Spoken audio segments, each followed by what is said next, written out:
actually had someone ask me on Instagram to do a video on how I use Elf on the Shelf in my classroom, and I thought that was a fantastic idea because I actually just introduced my elf to my class this past week.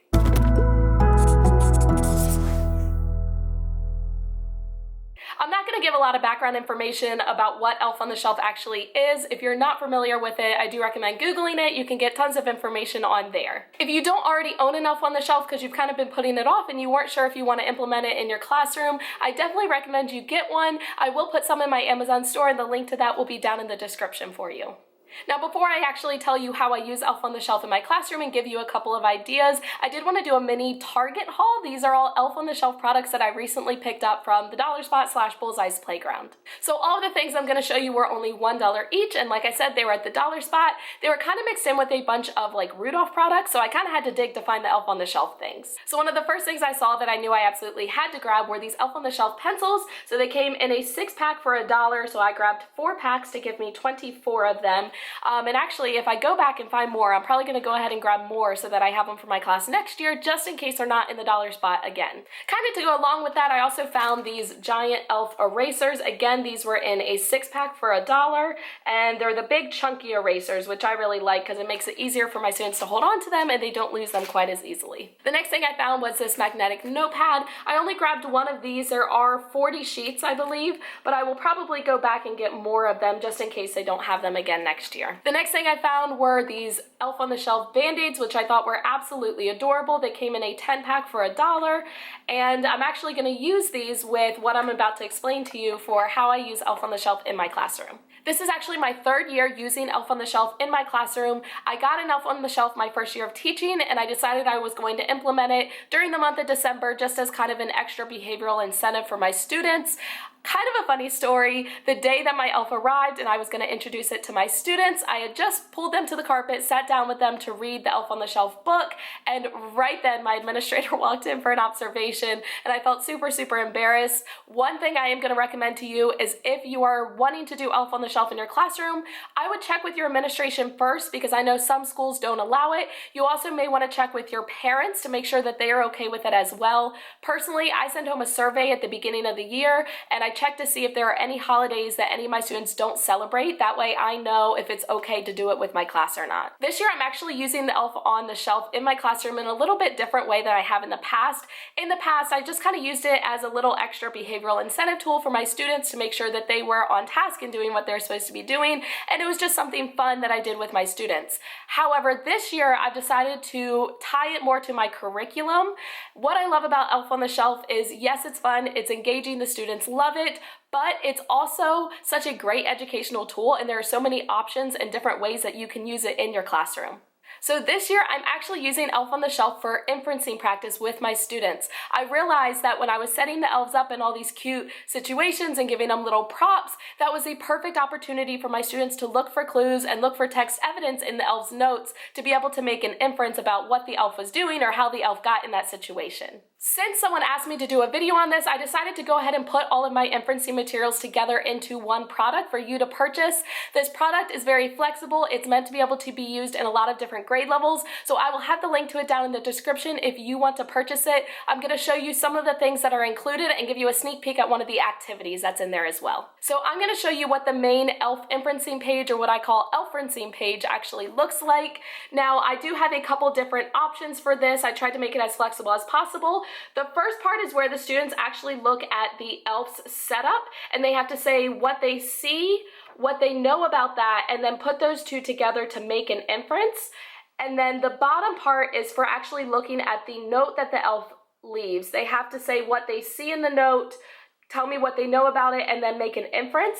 And I thought that was a good way to really tie it to finding text evidence and using your schema with the text evidence to make an inference. I also included a couple of different writing assignments that you can use with the inferencing page. Like I said, I want this product to be very flexible, so you can choose to just have them do that inferencing chart that I just showed you, or you can have them actually do the writing piece to go with it, depending on how much time you have available. The first writing prompt is just them making a conclusion about what their elf was up to, and I do have this available both in the primary lines and the solid lines as well, and you can actually use this prompt one of two ways. Number one, you can just have the students write their conclusion and state the evidence that they found, or you can gear it more towards an opinion writing prompt where the students actually have to state their opinion and then use the clues, their schema, and their inferences as their reasons to support their opinion. I also wanted to include some practice writing letters for students, so I did include a format where the students can write to Santa to explain what their elf was up to, and again, I have this available in both the primary lines and the solid lines as well.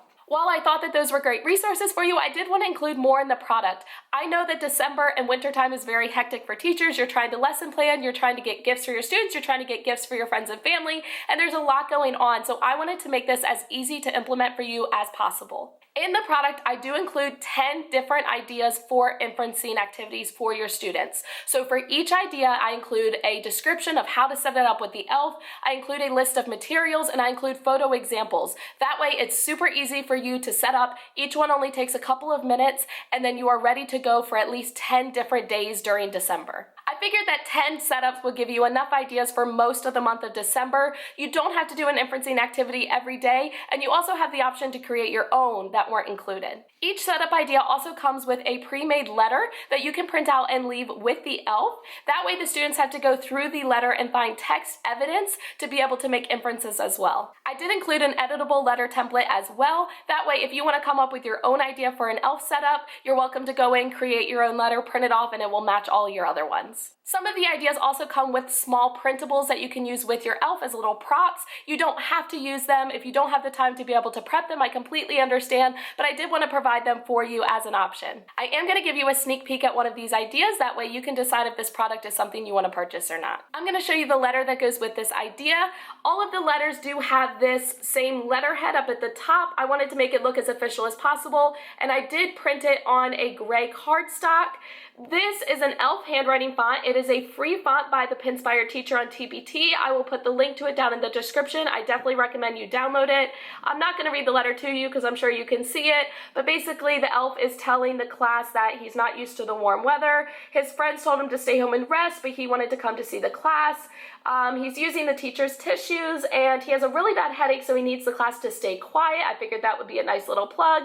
And then mine is signed Fudge because that is our classroom elf this year. I read my class the Tales of a Fourth Grade Nothing series by Judy Blume, and if you're not familiar with that series, one of the characters is named Fudge, so my students actually came up with the idea to name our Fudge elf. In the letters, I do have a couple of different options. I have ones with just a blank line so you can sign your elf's name. I also have ones where you can go in and download the elf font and actually type in your elf's name as well. Now the setup for this elf, obviously I wanted to make him look sick, so I sit him in a tissue box. I have tissue sitting all around him, and I have a used tissue box crumpled up in his hand. I have a thermometer sitting next to him, and then I also have this elf medicine. This is included in my elf inferencing product. This is just a label. I printed it out and I just taped it on with clear tape. This is a Tic Tac box in case you can't tell. So I just took the label off, I taped these on, and it is all ready to go.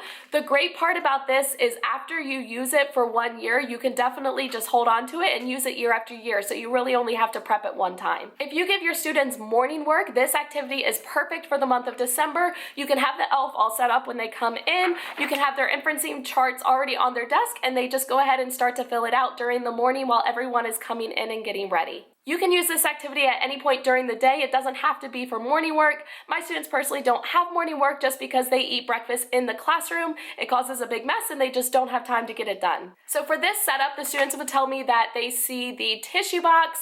They could tell me that they know that people use tissues when they need to blow their nose. And then their inference could be that obviously the elf has a stuffy nose or a runny nose. They would also tell me that they see the medicine. They know that people take medicine when they're sick, so their inference will be that the elf is not feeling well. Then for the letter, they can tell me how the elf sneezed, how he needed to stay home and rest, and they know that people need to rest when they're sick, and they can use all of these clues together in the text evidence to be able to make an inference that the elf is under the weather, or the elf is sick, or the elf has some kind of disease. They can be as creative as they want, but the point of this activity is really for the students to use those clues, pair it with what they already know, their schema, and then use that to make an inference. Inferencing is seriously such a higher order critical thinking skill that students need a lot of practice to develop. So what I love about this product is that students will have 10 different opportunities to practice inferencing, but they don't even feel like they're really doing work because it's related to the ELF. It's fun and it's engaging for them, but you're still getting in that content as well. Now that is only one of the ideas included in the product. Like I said, there are 10 different ideas. Each one has photo examples, it has the materials list, it has any directions you need to set it up, and it has the pre-made letter. I also included the editable letter as well, so you can feel free to use this product however you would like and come up with your own ideas as well. If you're interested in it, again, the link is down in the description for you, and if you use it in your own classroom, please feel free to share pictures on Instagram, tag me in it, Pocketful of Primary. I would love to be able to see how you're using it in your classroom. Before I end the video, I did want to get some feedback or input from you guys. Obviously, the point of this channel is for me to help you the best that I can. That being said, I've had a lot of people ask me to do a day in the life of a teacher type of video, and that made me start to think about possibly uploading vlogs to this channel as well. So basically, I would videotape small parts of my day throughout the week, put it all together as one vlog and upload it. It wouldn't have quite as much instructional content, but it would give you a better glimpse into my daily life as a teacher, especially if you are in college or you're student teaching and you're still trying to figure out what is it actually like when you're in the classroom, because a lot of times college does not prepare us for that. This would be an easy way for you guys to kind of see how it really is inside of my life, and it would give you a better glimpse into who I am as a teacher and how my life really surrounds that. So if that's something you guys are interested in seeing, please leave me a comment. Tell me. If I get enough people saying yes, I would love to start doing those. So please just let me know. Thank you for watching. As always, don't forget to give it a thumbs up, subscribe to my channel so you don't miss any future videos, and I will see you guys in the next clip.